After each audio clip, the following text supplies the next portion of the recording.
Once upon a midnight dreary, while I pondered, weak and weary, over many a quaint and curious volume of forgotten lore, while I nodded, nearly napping, suddenly there came a tapping, as of someone gently rapping at my chamber door.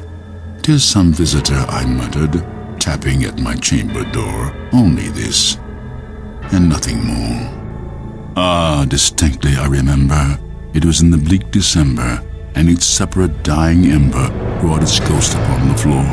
Eagerly I wished the morrow, vainly had I sought to borrow from my books surcease of sorrow, sorrow for the lost Lenore, for the rare and radiant maiden whom the angels name Lenore, nameless here forevermore. And the silken, sad, uncertain rustling of each purple curtain thrilled me, filled me with fantastic terrors never felt before, so that now, to still the beating of my heart, I stood repeating, "'Tis some visitor entreating entrance at my chamber door, some late visitor entreating entrance at my chamber door. This it is, and nothing more." Presently my soul grew stronger, hesitating then no longer.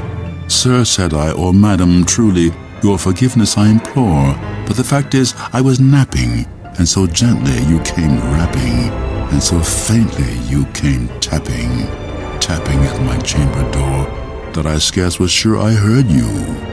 Here I opened wide the door.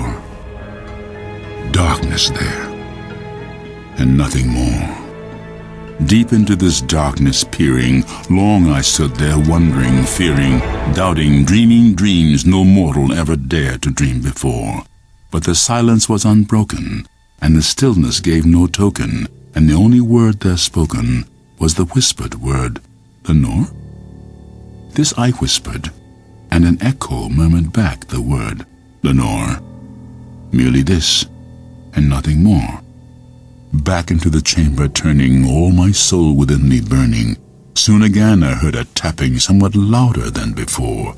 "Surely," said I, "surely that is something at my window lattice. Let me see then what thereat is, and this mystery explore. Let my heart be still a moment, and this mystery explore. 'Tis the wind, and nothing more." Open here I flung the shutter, when with many a flirt and flutter in there stepped a stately raven of the saintly days of yore. Not the least obeisance made he, not a minute stopped or stayed he, but with mien of lord or lady perched above my chamber door, perched upon the bust of Pallas just above my chamber door, perched and sat, and nothing more. Then this ebony bird beguiling my sad fancy into smiling, by the grave and stern decorum of the countenance it wore, "Though thy crest be shorn and shaven, thou," I said, "art sure no craven. Ghastly, grim, and ancient raven, wandering from the nightly shore, tell me what thy lordly name is on the night's Plutonian shore." Quoth the raven, "Nevermore."